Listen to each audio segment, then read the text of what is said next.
It feels like cameras, drones, and GoPros are coming out like iPhones nowadays. Maybe even more than that. I kind of like it though. The Sony a7S III. Can't believe that it's finally here. A7S III from Sony, and I'm happy to report. But first, let's focus on the RS3 Pro. Videos for DJI's RS3 gimbal. And the DJI Avata, for me personally, changes everything. Avata. Sounds so sophisticated.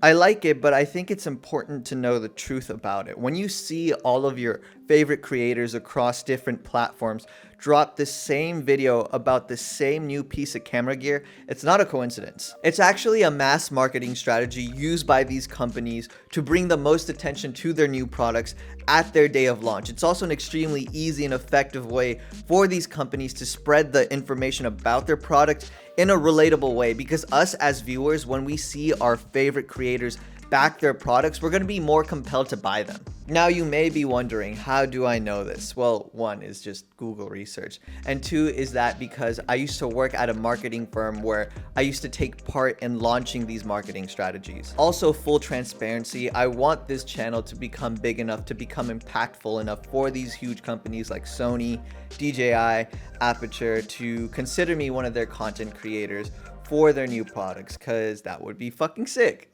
But putting all of that aside, there are a few emotions that these companies want you to feel, especially during the launch day, because they want to reel you in. This is how they're going to convince you that the product is something that you should get. The first one is hype/excitement. This side of emotions is supposed to make you feel as if we've entered a new phase of camera tech, as if the future of camera technology is now being brought in to the present, that the next level of video and how video will be created is here. The second emotion is a strong desire or a strong attachment to the product. To some level, they want you to feel as if without these new camera technologies that you can't continue to create high-level content. Turning an idea into a reality takes dedication and hard work.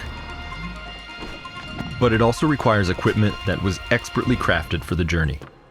Introducing DJI RS3 Pro. As if without this new drone or without that new camera, you won't be able to create the story that you want to tell, or that you can't capture the moments that you want to make last forever. And that dependence that they're trying to create doesn't even have to be at the time of the launch. With all the noise, they're gonna try to have you so invested up front that in 6 to 8 months down the line, you're still gonna end up buying that camera gear anyways. The last emotion is the fear of missing out. With all of our favorite content creators typically giving us positive feedback about the new camera gear, we tend to feel left behind, as if we can't keep up with the world of filmmaking ourselves, because our inspirations seem to be moving on to higher levels of video creation with all the new technology that they have access to. Now, if you're anything like me, a filmmaker who loves to invest in new camera gear, and then you couple that with all the emotions that come with the launch day, then you've probably fallen into the trap of buying something that isn't that useful to you. I've definitely done that with a few pieces of camera gear, particularly drones, especially with how DJI has introduced FPV drones into the market. And the DJI Avata, for me personally, changes everything and will probably be the drone that opens up FPV to everyone. Though I'd like to make this clear, it's not the companies or the creators' faults for executing these marketing ploys. If anything, without these companies, we wouldn't have the awesome tech or the innovation that we're blessed enough to see daily. These creators have put in so much hard work to build the trust with their huge audiences, and on top of that, just as much as anyone else, they have bills to pay. It's on us, the consumers, who are at fault, because we are the ones who've decided to take the bait and fall for the trap. I kind of compare it to the new Pokemon games that come out every year. I remember when I was a kid, me and my circle of friends would get so excited about the next Pokemon games, and kids are so much more meaner than adults. So if you didn't get your copy right away, you would have to watch from the side until you got your own copy. But by that point, by the time you got your own copy, the others were so far ahead in the game that we just didn't have the same excitement that we once had when we first got in the game. Sometimes we would just be moving on to the next game completely, and I can tell you from multiple experiences, I absolutely hate being the kid that was behind. In the same way, camera gear tends to be one of the adult replacements of Pokemon games. As we see the trailers and the pre-launch videos, we start to build this tension for the next best thing. And then we start to believe it more and more as we live vicariously through our favorite creators' launch day video reviews. So the more and more the product comes across our feeds, on our phones, on our computers, we start to really build this subconscious interest more and more. But we have to take a step back and realize, as cool as it may seem, as amazing as it comes across, it's still just part of a huge mass marketing scheme.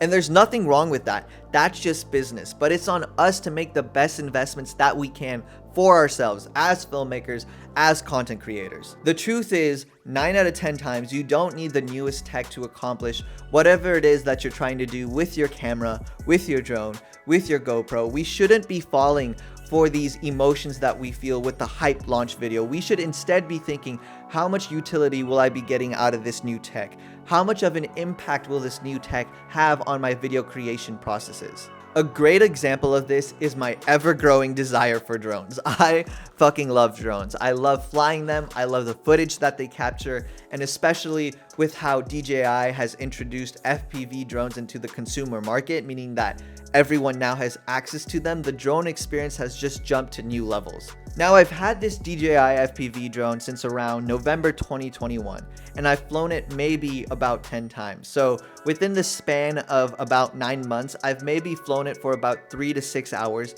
and the footage from it I've maybe used in, I don't know, 2 or 3 videos. What all of that means is that FPV drones, as much as I love drones, have no real utility or value for me. I mean, at one point I was supposed to create a YouTube video where I learned how to fly an FPV drone in 7 days, but that's been kind of put on the bench. And despite all of that, I still really wanted to get the new DJI Avata, which is the new FPV drone that they've released like a month ago or so, which is absolutely insane. But I was able to hold back from essentially impulse buying because I realized that the FPV drones weren't going to add to my filmmaking as I create right now. The way I like to look at camera gear, especially as a beginner filmmaker, is as 4 main tools. You have your camera / zoom lens. I usually like to recommend between 24 to 85. You have your video mic because you need audio. You have a drone, and you have a gimbal. Once you have all 4 of these things, you can essentially create any video that you see on YouTube once you learn how to edit. I would almost go as far as to say you don't even need a drone or a gimbal at times. And I think the most important thing that we need to remember outside of utility is that the creativity that we have, the stories that we want to tell, aren't going to be told by the camera gear, but by our ability to make the most of what we have to relay them, no matter the level of camera technology that you might have access to. Here's something to kind of bring to life what I just said. I have both the Sony a7 III and the Sony a7S III. The Sony a7S III is a newer model that completely outspecs the a7 III. But the a7 III can still very much create the same videos that the a7S III would for me. In a lot of ways, the S3 and the 7 III are completely interchangeable. And maybe because I spent so much time with it, maybe because I just use it so much more often, the a7 III feels so much more comfortable than my newer S3. And I'm 100% sure that you feel the same way about some of your older pieces of camera gear. I just happened to come to a point where 2 cameras was optimal for my type of video and content creation, but it just goes to show that the latest and greatest isn't necessarily what's gonna make you the latest and greatest. Anyways, I hope this gave you some food for thought. I would actually love to hear your thoughts in the comments. Subscribe because I'd love to have you, and don't forget, it's time to skyrocket.